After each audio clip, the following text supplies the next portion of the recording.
Hi friends, welcome to Buvis Tasty World. இன்றைக்கி நம்ம கிச்சனில் என்ன பார்க்க போகிறோம் அப்படின்னா பிடி கொழுக்கட்டை விநாயகர் சதுர்த்தி ஸ்பெஷலாக நம்ம பிடி கொழுக்கட்டை எப்படி பண்ணுறது தான் பார்க்க போகிறோம். நம்ம போன வருஷமே நம்ம சேனலில் பூர்ண கொழுக்கட்டை எப்படி பண்ணுறதுன்னு போட்டிருந்தோம். அதோட லிங்க் நான் டிஸ்கிரிப்ஷனில் கொடுத்துருக்கேன். மறக்காமல் தேவைப்பட்டால் செக் பண்ணிக்கோங்க. அனைவருக்கும் விநாயகர் சதுர்த்தி நல்வாழ்த்துக்கள். இப்போ நம்ம பிடி கொழுக்கட்டை எப்படி பண்ணுறதுன்னு பார்க்கலாம். நீங்கள் நம்ம சேனலில் ஃபஸ்ட் டைம் பார்க்கணும், நம்ம சேனலை மறக்காமல் சப்ஸ்கிரைப் பண்ணி கூடவே பெல் ஐக்கானை கிளிக் பண்ண மறந்துடாதீங்க. நம்ம கொழுக்கட்டை பண்ணுறதுக்கு 1 கப் அளவுக்கு நம்ம பச்சரிசி மாவு எடுத்துருக்கோம். இதை நல்லா வறுத்துட்டு எடுத்துக்கோங்க. நம்ம எந்த பாத்திரத்தில் பச்சரிசி மாவு அளந்தோமோ அதே பாத்திரத்தில் 3/4 டம்ளர் அளவுக்கு, அதாவது 1 கப் எடுத்தோம்னா 3/4 கப் அந்த மாதிரி அளவுக்கு நம்ம வெல்லம் நல்லா பிடிச்சி எடுத்து வச்சுக்கலாம். அதில் ஒரு 1/2 டம்ளர் தண்ணி அந்த மாதிரி நம்ம எடுத்துக்கணும். நம்ம எந்த கப்பு இல்லைன்னா டம்ளர் எதில் வேணாலும் நம்ம செய்யலாம். அதான் அளவு. நம்ம 1 கப் அரிசிக்கு நம்மளுக்கு 3/4 கப் வெல்லம், 1/2 கப் தண்ணி, அதான் ரேஷியோ அது செய்கிறதுக்கு. பாருங்கள், இப்போ நம்ம இதை அடுப்பில் வச்சு கொதிக்க வச்சிடலாம். பாருங்கள், இப்போ நம்மளுக்கு பாகுபாதம் வரணும் அப்படிங்கிறது அவசியம் கிடையாது.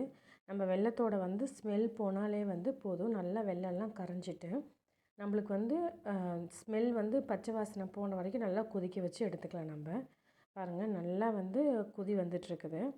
இப்போ பச்சை வாசனை போனதுக்கப்புறம் நம்ம ஸ்டவ் ஆஃப் பண்ணிக்கலாம். நம்ம இதுக்கு நான் பச்சரிசி மாவு பயன்படுத்தியிருந்தேன். இது வீட்டிலே அரிசியை கழுவி காய வச்சு மிக்சியில் கொஞ்சம் பொடி பண்ணது. நீங்கள் இல்லைன்னா பச்சரிசி மாவு இருக்கும் இல்லைங்களா, அதை கூட நீங்கள் பயன்படுத்திக்கலாம். பாருங்கள், இப்போ நல்லா கொதிச்சிருச்சு. நம்ம இப்போ நம்ம மாவு எடுத்து வச்சுருந்தோம் இல்லையா, அந்த மாவில் டேரெக்டாகவே இதை வடிகட்டி அப்படியே ஊற்றிக்கலாம். இது நம்ம அப்படியே டேரெக்டாக எல்லாத்தையும் ஊற்றாமல் கொஞ்சம் கொஞ்சமாக ஊற்றிக்கலாம். கொஞ்சம் கலக்கினதுக்கப்புறம் இன்னும் கொஞ்சம் அப்படிங்கிற மாதிரி நம்ம கொஞ்சம் கொஞ்சமாக ஊற்றி இது நல்லா மிக்ஸ் பண்ணி எடுத்துக்கலாம். நம்ம இப்போ பாருங்கள், நம்ம கரண்டியில் தான் கலக்க முடியும். ஏன்னா பாகு ரொம்ப சூடாக இருக்கும். சூடாகிட்டு நம்மளுக்கு கை வச்சு பண்ண முடியாது. லைட்டாக மாவில் கொஞ்சமே கலக்கி விடுங்க. விட்டுட்டு நம்மளுக்கு இன்னும் பத்தலை, இன்னும் வெல்லம் பாகு பத்தலை அப்படின்னா நம்ம மீதி இருக்கிற வெல்லத்தை கொஞ்சம் கொஞ்சமாக ஊற்றி கலக்கிக்கலாம். இப்போ வேணுங்கும் போது நம்ம ஊற்றிட்டு இது கூடவே தேங்காய் கூட நம்ம சேர்த்துக்கலாம். அப்போ தான் டேஸ்ட்டாக இருக்கும். பாருங்கள், இன்னும் கூட கொஞ்சம் பாகு பத்தலை, இன்னும் கொஞ்சம் ஊற்றிட்டு நம்ம தேங்காயும் சேர்த்துட்டு அதுக்கப்புறம் நம்ம கையில் பிசைஞ்சிக்கலாம். இப்போ கொஞ்சம் சூடாக இருக்கும். இப்போ தேங்காயோட அளவுகள் அப்படின்னு பார்த்தோம் அப்படின்னா இதுக்கு நம்ம 1 கப் அரிசிக்கு மாவுக்கு நம்ம ஒரு அரை மூடி தேங்காய், ஒரு பெரிய சைஸ் அரை மூடி தேங்காய் இதில் சேர்த்துக்கலாம். சேர்த்துட்டு ஏலக்காவி நல்லா தட்டி போட்டுக்கோங்க.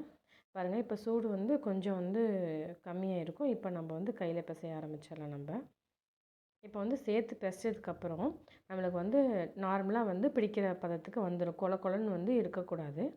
நார்மலாக பிடிக்கிற பதத்துக்கு வந்துடும்.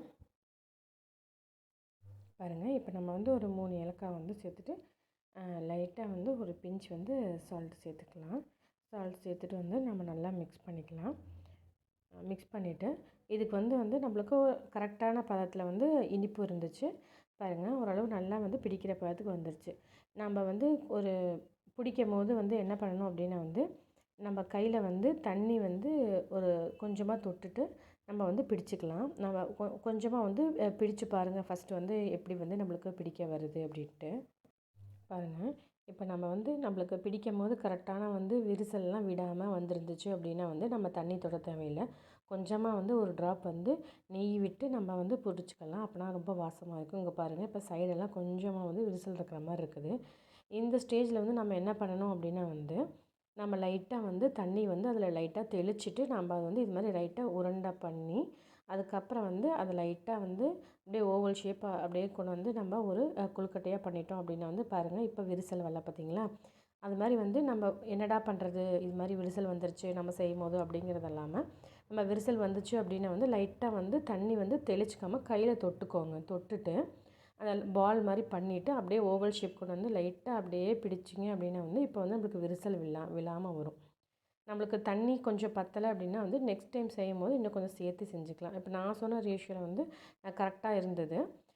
நான் வந்து செஞ்சு பார்த்துட்டு கொஞ்சம் எக்ஸ்ட்ரா தான் வந்து தண்ணி அதில் வச்சுருந்தோம். அதனால் ஆட் பண்ணிக்கிட்டோம் நாங்கள். பாருங்கள் இது மாதிரி வந்து பிடிச்சு நம்ம எல்லாமே வந்து இட்லி பாத்திரத்தில் வந்து ரெடியாக வந்து வச்சுக்கலாம். ஃபஸ்ட்டு வந்து நம்ம இட்லியை வந்து எப்படி வேக வைப்போம் ஒரு 15 மினிட்ஸ், அதே போல் வந்து இதையும் வந்து நல்லா நம்ம வந்து ஒரு 15 மினிட்ஸ் போல் நல்லா வேக வச்சு நம்ம எடுத்துக்கணும். அப்போ வந்து நம்மளுக்கு வந்து சூப்பராக வந்து நம்மளுக்கு பிடி கொழுக்கட்டை வந்து கிடச்சிருச்சு. பாருங்கள் ரொம்பவே டேஸ்ட்டான சூப்பரான பிடி கொழுக்கட்டை நம்மளுக்கு கிடச்சிருச்சு. நாம்ளும் வந்து நம்ம விநாயகர் சதுர்த்திக்கு வந்து இது போல் செய்து பார்த்துட்டு உங்களுக்கு பிடிச்சிருந்து அப்படின்னா மறக்காமல் உங்கள் ஃப்ரெண்ட்ஸுங்களுக்கெல்லாம் ஷேர் பண்ணுங்கள். இந்த வீடியோ நீங்கள் ஃபஸ்ட் டைம் பார்க்குறவங்க தான் நம்ம சேனலை சப்ஸ்கிரைப் பண்ணிக்கோங்க. கூடவே இருக்கிற பெல் ஐக்கானை கிளிக் பண்ணிக்கோங்க. லைக் பண்ணுங்கள், ஷேர் பண்ணுங்கள், கமெண்ட் பண்ணுங்கள். தேங்க்யூ. ஹாப்பி விநாயகர் சதுர்த்தி.